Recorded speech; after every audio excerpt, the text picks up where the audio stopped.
Hello students, now we have completely understood the Venn diagrams and operation on sets. Now we will see कि हमारे practical life में जो set theory है उसका क्या use होता है, क्या applications होता है. तो कुछ practical situations हम लेते हैं, real life examples जिनकी help से हमको ये चीजें आसानी से समझ में आ जाएंगी. So the first situation is हमारे पास 100 people का group है जिसमें से 60 को coffee पसंद है, 40 को tea पसंद है. Nobody likes both, यानी tea और coffee दोनों किसी एक person को पसंद नहीं है. अगर उसको टी पसंद है तो उसको कॉफी पसंद नहीं है, और if he likes coffee then he does not likes tea. And everyone likes either tea or coffee, यानी ऐसा कोई नहीं है जिसको इन दोनों में से कुछ भी पसंद नहीं हो. किसी को कॉफी पसंद होगी, किसी को टी पसंद होगी. तो अगर हम इसका वेन डायग्राम बनाए तो कुछ इस तरीके से बनेगा.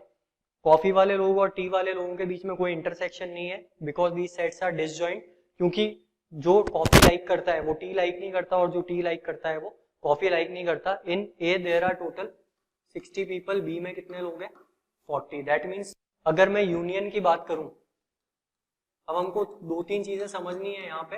पहली चीज है कि ये U क्या है, U is the universal set. आप जितने लोगों को एग्जामिन कर रहे हैं यहाँ पे तो हर किसी को कुछ ना कुछ पसंद था, बट हो सकता है कुछ लोगों को ना कॉफी पसंद हो ना टी पसंद हो, तो वो अंदर वाले पार्ट में नहीं आएंगे, शेडेड वाले में. Those people will come in the unshaded region. तो मैं यहाँ पे ये देख सकता हूँ कि जो एन ए यूनियन बी है वो 60 प्लस 40 के इक्वल है. That is N A plus N B के इक्वल है. N A is the number of elements present in A, n B is the number of elements present in B. So I hope this is clear. जब दोनों sets disjoint होते हैं, ये condition किसकी है, for disjoint sets. और disjoint sets का मतलब उनका इंटरसेक्शन जो है वो नल सेट के बराबर होता है. और अगर मैं जहां भी n लगा देता हूं, n means number of people या number of elements, so number of elements in a intersection b will be 0, क्योंकि a इंटरसेक्शन b 5 है, उसके अंदर नंबर ऑफ एलिमेंट्स 0 होंगे और इसलिए वो सेट्स कैसे होंगे, डिसजॉइंट. और जब भी ऐसा होगा तो अगर मुझे n a यूनियन b निकालना है शेडेड पोर्शन, मैं n a और n b को डायरेक्टली ऐड कर दूंगा. So I hope first situation is clear. Now we come on to the second situation. Second situation में हमको बोला गया है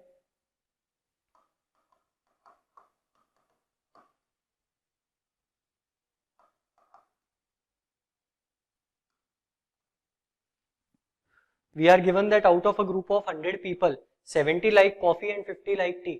अब हम ये समझते हैं कि अगर 100 ही लोग हैं तो 70 को कॉफी पसंद है और 50 को टी पसंद है, तो टोटल कितना हो गया इसका 120. जबकि ये इस कंडीशन को वायलेट करेगा क्योंकि टोटल लोग कितने हैं 100. तो अगर 70 को कॉफी पसंद है और 50 को टी पसंद है तो जरूरी है कि कुछ कॉमन पीपल होंगे जिनको टी और कॉफी दोनों पसंद है.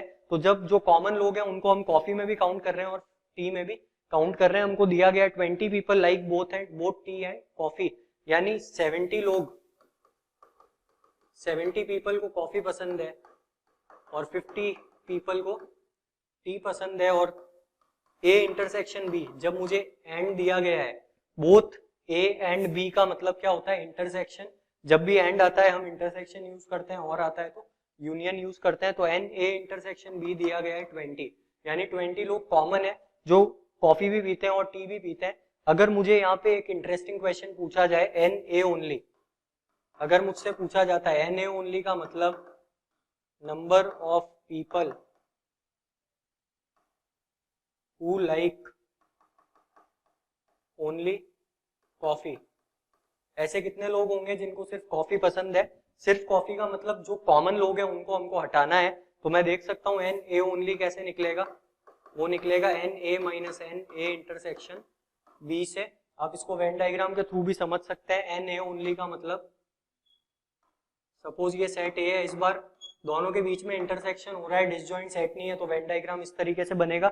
एन ए ओनली का मतलब मैं ए में से बी वाले पार्ट को क्या कर रहा हूँ, रिमूव कर रहा हूँ. This is actually the Venn diagram of A minus B. जिनको कॉफी पसंद है ये वो लोग हैं जिनको दोनों पसंद है जो इंटरसेक्शन में आ रहे हैं. मुझसे पूछा गया है how many people like only coffee. Only coffee means उनको टी पसंद नहीं होनी चाहिए. दैट मीन्स मैं अगर जितने भी लोगों को कॉफी पसंद है उसमें से जो कॉमन लोग हैं जिनको दोनों चीजें पसंद है, उसको अगर मैं रिमूव कर देता हूं तो I will be left with the people who like only coffee. That means n A only कैसे निकलेगा, n A minus n A intersection B. तो इसको अगर हम वेन डायग्राम में मार्क करते हैं तो वो इस तरीके से होगा. अगर मुझे एन ए दिया है, एन बी दिया है और एन ए इंटरसेक्शन बी दिया है, सबसे पहले हम इंटरसेक्शन वैल्यू को देखेंगे. इस पार्ट में जो मैं पार्ट शेड कर रहा हूं इसमें कितने लोग हैं 20 पीपल, Na70 है तो Na70 अगर है, इसका मतलब ये नहीं है कि सिर्फ ये वाला ये जो पार्ट बच गया है वो 70 है।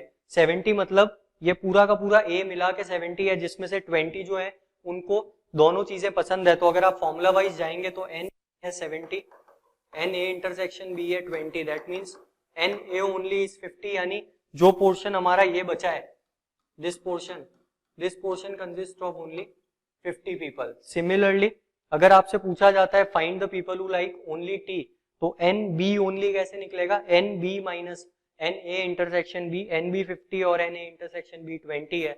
That means वो लोग जिनको सिर्फ T पसंद है वो कितने होंगे? 30। आप अपना आंसर वेरीफाई कर सकते हैं। पूरा जो पोर्शन शेड किया है मैंने ब्लू, रेड और ग्रीन कलर से, उनका टोटल अगर हम करते हैं तो 50 प्लस 20 प्लस 30 कितना आ रहा है? 100। और ये डेटा हमारा जो है वो इसको सेटिस्फाई कर रहा है। देयर आर टोटल 100 पीपल, और 100 पीपल का डिस्ट्रीब्यूशन इस तरीके से है कि 50 को सिर्फ कॉफी पसंद है, 30 को सिर्फ टी पसंद है, और 20 लोग ऐसे हैं जिनको दोनों पसंद है। तो ये चीजें हमको क्वेश्चंस में काफी हेल्प करेगी। Please note this down.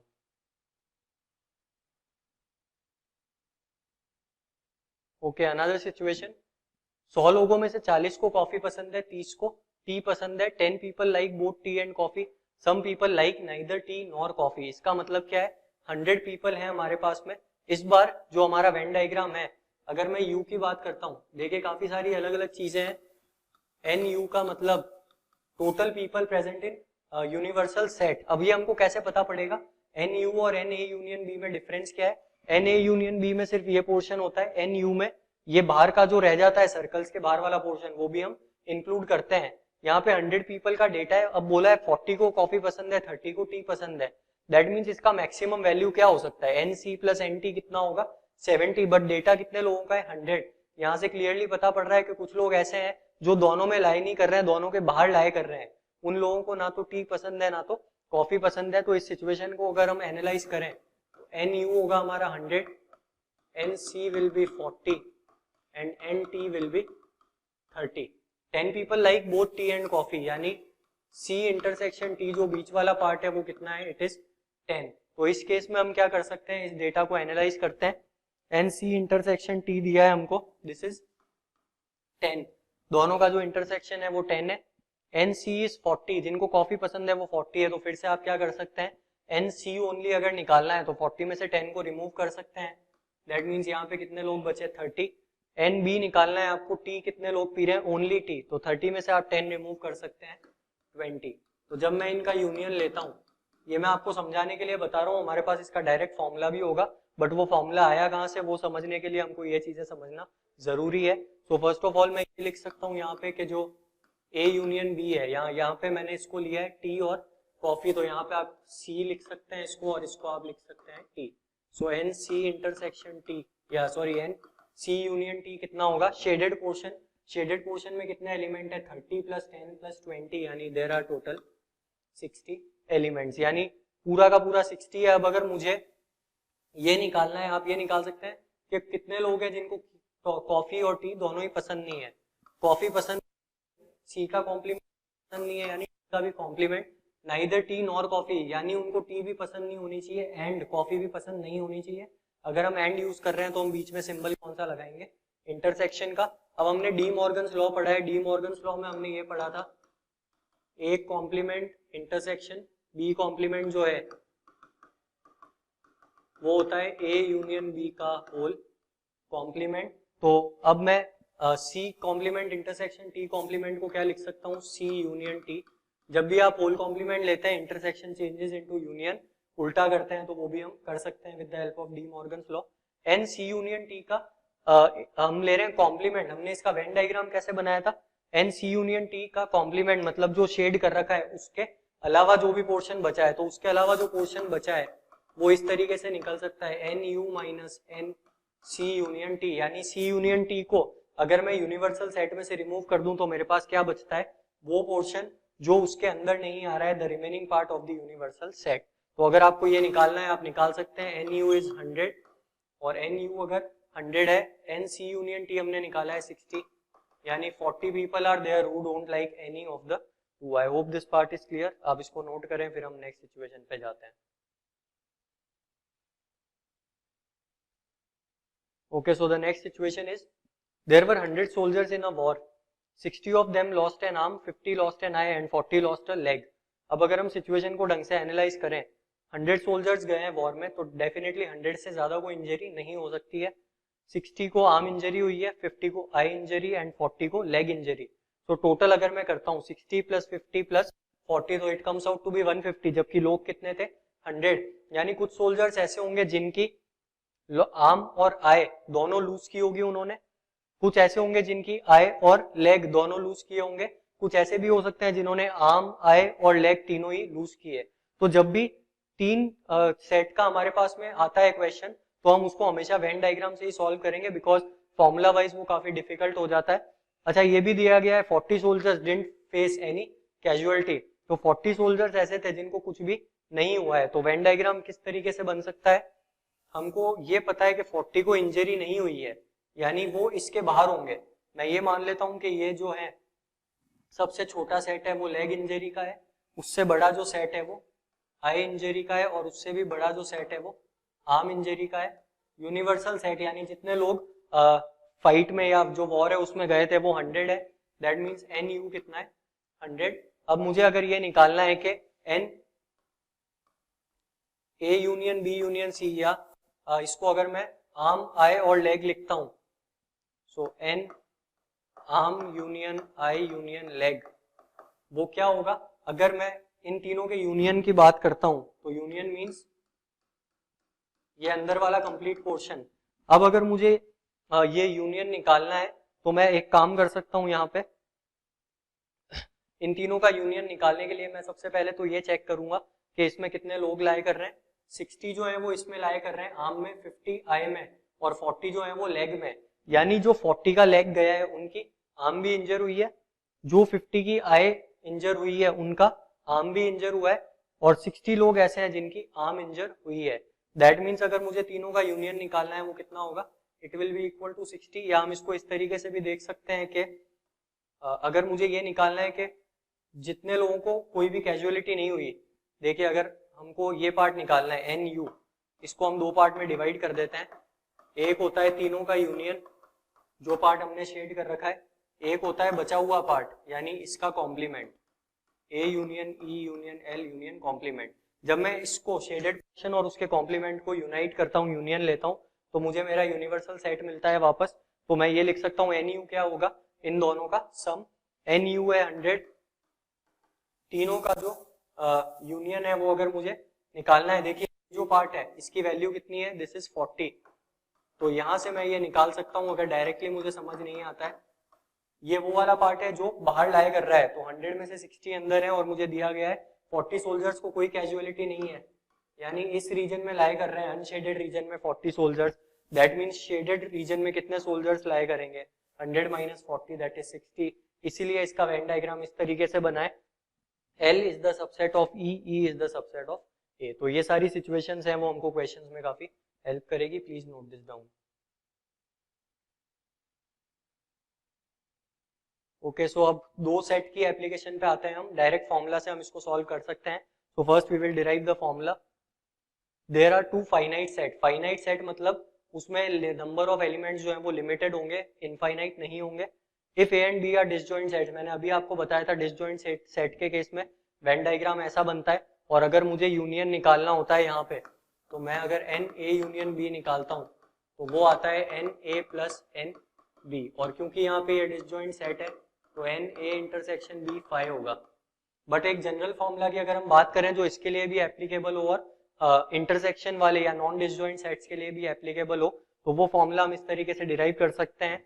A and B are not disjoint, तो अगर वो डिसजॉइंट नहीं है, उनका इंटरसेक्शन कभी भी 5 नहीं हो सकता, तो इस तरीके का वेन डायग्राम बनेगा। अब मुझे एक चीज पता है, this part is N A intersection B, और एन ए की अगर मैं बात करूं तो एन ए ये पूरा पोर्शन है जो मैं शेड कर रहा हूं। अब मैं एन बी की बात करता हूं तो एन बी में ये पूरा पोर्शन है। तो यहाँ पे हम एक चीज नोटिस कर रहे हैं, लेफ्ट वाला पार्ट सिर्फ रेड से शेडेड है, राइट वाला ब्लू से शेडेड है, बीच वाला जो पार्ट है वो रेड और ब्लू दोनों से शेडेड है, यानी हमने उसको 2 बार काउंट कर लिया है। तो जब हमको इसका यूनियन निकालना होगा, तो अगर मुझे ए यूनियन बी निकालना है कंप्लीट शेडेड पोर्शन, तो इस बार अगर मैं ये करता हूं तो ये बिल्कुल गलत होगा। गलत क्यों होगा? क्योंकि n A plus N B में, एन ए में ये सब आ गए, एन बी में ये सब आ गए। ये जो रीजन 2 बार शेड किया हुआ है उसको मैंने 2 बार काउंट कर लिया है। 2 बार में से 1 बार मुझे उसको क्या करना पड़ेगा? रिमूव करना पड़ेगा, ताकि मैं अपने डिजायर्ड रिजल्ट को ऑब्टेन कर सकूं। दैट मीन्स मुझे इसमें क्या करना पड़ेगा? I need to subtract A intersection B. So this is the final formula which we will use for all the questions. ये फॉर्मूला वैसे प्रैक्टिकली एप्लीकेबल नहीं है, आप इससे इस फॉर्मूला को डिराइव कर सकते हैं। अगर ये n A union n A intersection B जो है, एक्चुअली ए इंटरसेक्शन बी हमारा फाई होता है, तो एन ए इंटरसेक्शन बी जो है it is equal to 0। Number of elements in A intersection B को हम फाई नहीं लिखेंगे, क्या लिखेंगे? 0 लिखेंगे। तो अगर मैं यहाँ 0 पुट कर देता हूं तो ऑटोमेटिकली हम इस फॉर्मूला पे पहुंच जाएंगे। So this is the main formula which will help us in the questions. Please note this down.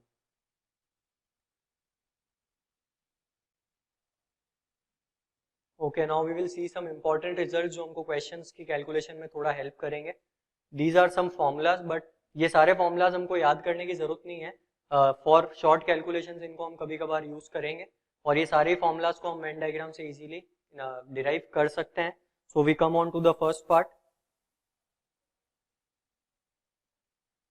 N A union B. तो पहले मैं ए यूनियन बी का वेन डायग्राम बना रहा हूं। तो जो पार्ट मैंने शेड किया है, this will give me A union B. अब मैं आता हूं आरएचएस पे। आरएचएस में मेरे को चाहिए n A minus B. N A minus B ये वाला पोर्शन होता है, मैंने अभी आपको बताया था, हमने इसका वेन डायग्राम पढ़ रखा है। ए में से जो ए इंटरसेक्शन बी वाला पोर्शन है उसको हम रिमूव कर देते हैं। एन बी माइनस ए वाला पोर्शन होगा। जैसे ए माइनस बी में हमने इंटरसेक्शन को रिमूव किया था, अगेन हम बी माइनस ए में भी इंटरसेक्शन रिमूव कर देंगे, plus N A intersection B.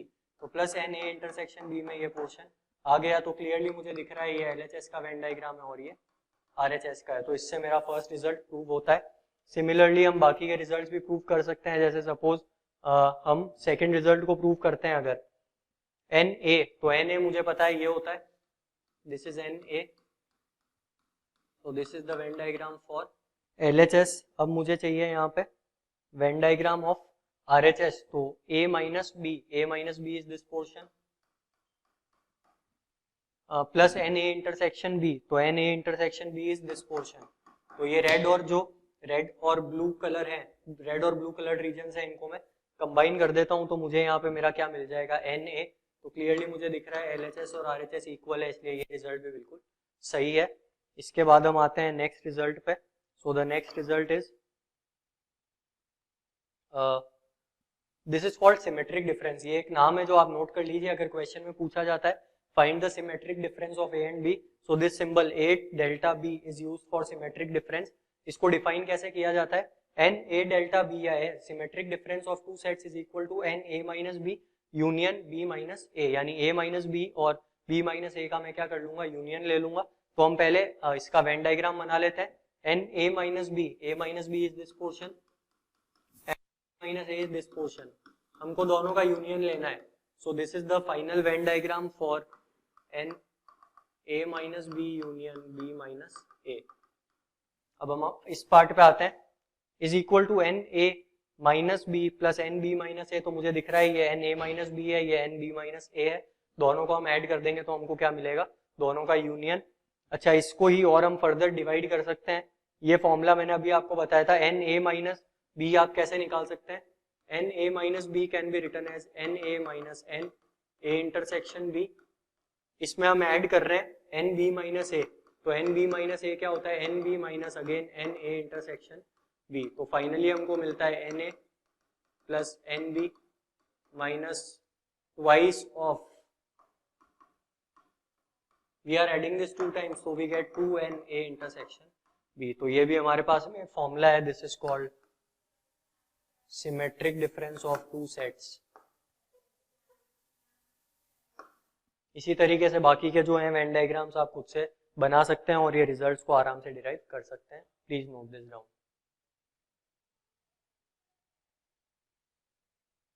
Okay, now A B and C are finite sets, और हमको ये प्रूव करना है कि A union B union C. देखिए 2 सेट्स में कैलकुलेशन थोड़ा इजी था, 3 में थोड़ा सा कॉम्प्लेक्स हो जाता है। तो 3 सेट जब मुझे दिए हैं A union B union C, तो मुझे क्या करना पड़ेगा यहाँ पे?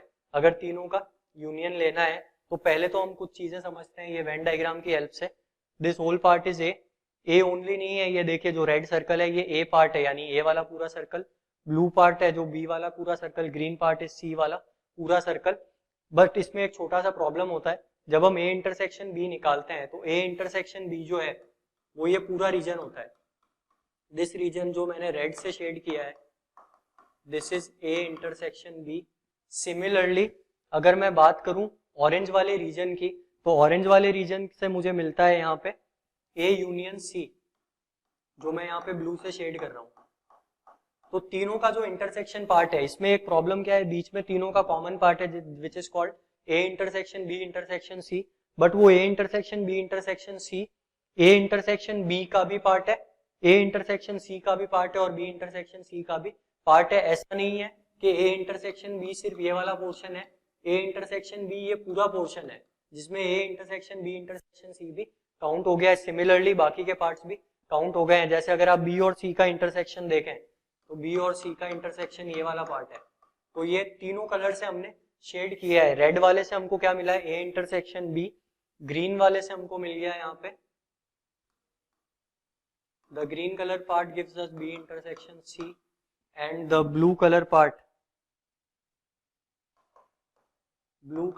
Gives us A intersection C. अब इसको हम फॉर्मूला से बहुत कम सॉल्व करेंगे क्योंकि इसमें काफी सारे फॉर्मूलाज हैं। सिर्फ एक ही फॉर्मूला हमको याद रखना है, N A union B union C. N A union B union C का मतलब ये जो शेडेड पोर्शन आपको दिख रहा है complete, the complete shaded portion in red green and blue, this is called A union B union C. इसका formula ये है N A plus N B plus n C minus n A intersection B, n B intersection C and n A intersection C plus तीनों का intersection. अब ये formula आया कैसे, तो हम इसको डिराइव कर सकते हैं। हमने जो दो सेट्स के लिए फॉर्मूला पढ़ा था, दो सेट्स के लिए जो फॉर्मूला था वो इस तरीके से था। अगर मैं x और y मान लेता हूं क्योंकि a b और c है, तो n x यूनियन y कैसे निकलता है, n x plus n y minus n x intersection y। a union b union c अगर मुझे निकालना है तो मैं b union c single set consider कर लेता हूं। मैं x को a मान रहा हूं और y को मैं b यूनियन c मान रहा हूं और मैं ये फॉर्मूला में वैल्यूज को पुट करता हूं। एन एक्स की जगह आएगा n A plus n y की जगह आप लिखेंगे एन वी यूनियन सी। अब आपको यहाँ पे निकालना है एन एक्स इंटरसेक्शन वाई। तो एन एक्स इंटरसेक्शन वाई क्या होगा, एक्स इज ए, सो इसको हम ए लिख देंगे। इंटरसेक्शन जो हमारा वाई है वो है बी यूनियन सी। सो यहाँ तक हमने इसको क्या किया है, सिंप्लीफाई कर लिया है। अब हम आगे के पोर्शन पे आते हैं। इसको फर्दर डिराइव अगर हमको करना है तो हम इसको और सॉल्व करते हैं। N A cannot be solve further, उसको हम ऐसे ही छोड़ते हैं। जो रिजल्ट में चीजें चाहिए उन तक आने की कोशिश करते हैं। N B union C, again you apply the same formula. ये दो सेट्स हैं जिनका यूनियन लेना है मुझे, तो एन बी यूनियन सी क्या होगा, n B plus n C. यही फॉर्मूला हम वापस अप्लाई कर रहे हैं एक्स यूनियन वाई वाला, तो हमको मिलेगा n B plus n C minus n B intersection C. Next हमको लेना है minus n A intersection B union C. तो जब आप ये निकालना चाह रहे हैं पहले आपको डिस्ट्रीब्यूटिविटी लॉ अप्लाई करना पड़ेगा, law of distributivity. A intersection B union C क्या होता है, A intersection B union A intersection C. तो यहां तक I hope everything is clear. इसको हम और सिंप्लीफाई करते हैं, एन ए प्लस, इसको ब्रैकेट को ओपन कर सकते हैं, plus n C minus n B intersection C. इस पार्ट पे आते हैं हम। Again we have n x union y. देखिए इस बार आप को एक्स कंसीडर कर लीजिए, इसको वाई कंसीडर कर लीजिए और बीच में यूनियन का सिंबल। अगेन हम ये फॉर्मूला यूज करके इसको सिंप्लीफाई कर लेंगे। तो जब हम इसको सिंप्लीफाई करते हैं N A plus N B plus n C, और ये जो पार्ट है हमने यहाँ पे ऐड किया है, we need to get this, यहाँ पे माइनस का साइन है, minus n A intersection B union C, जिसको हमने डिस्ट्रीब्यूटिविटी लॉ से सिंप्लीफाई किया है। अब हम इसका वैल्यू निकालते हैं। तो माइनस, जब मैं n x union y formula use करता हूं तो एन एक्स आता है, n x means n A intersection B, plus n y आता है, एन वाई यानी n A intersection C, minus यहाँ पे मुझे मिलता है दोनों का intersection, n x intersection y निकालना है, x इंटरसेक्शन y मतलब a intersection b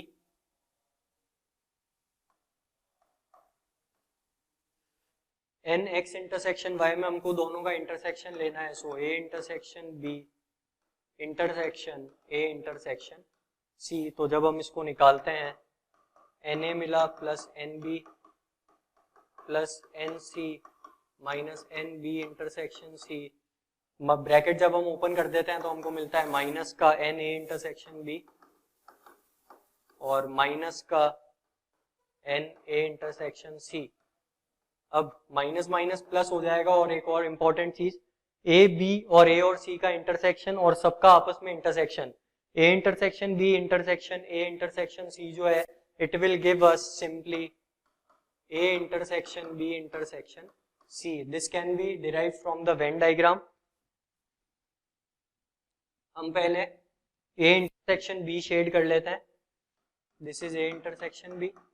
Now we have to take its intersection with A intersection C, तो A intersection C को मैं शेड कर देता हूँ। तो जो पार्ट मैंने दोनों से शेड किया है वही आएगा दोनों के इंटरसेक्शन में, रेड और ब्लू। कॉमन जो रेड और ब्लू वाला पोर्शन है, only this will come in the shaded region, so this will come in the intersection. यानी सिंपली इन दोनों के इंटरसेक्शन को मैं सिंपली क्या लिख सकता हूँ, n A intersection B intersection C, क्योंकि तीनों का जो इंटरसेक्शन का रीजन है वो सिर्फ ये वाला रीजन है। तो आई hope this formula is clear. इसको थोड़ा सा रीअरेंज करेंगे तो जो हमारा फॉर्मूला है वो हमको मिल जाएगा। इसका डेरिवेशन इंपॉर्टेंट है, please note this down.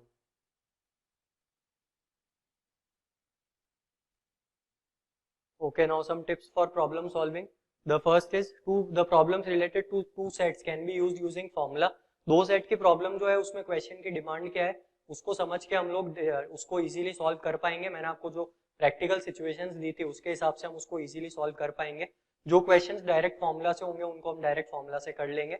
But जहां भी बात आएगी तीन सेट्स की, तो mostly the problems involving three sets can be solve using Venn diagrams. तो जो तीन सेट वाली प्रॉब्लम है उनको हम हमेशा किससे करेंगे, वेन डायग्राम से। अगर तीनों का यूनियन निकालना है तो हम डायरेक्ट फॉर्मूला से निकाल लेंगे, बट जनरली हमसे कुछ एडिशनल कुछ चीजें पूछी जाती है जिनको फॉर्मूला से निकालना थोड़ा डिफिकल्ट है, वेन डायग्राम से it is quite easy. So I hope this part is clear, इसको हम इजीली निकाल पाएंगे। So that's all for this lecture, thank you.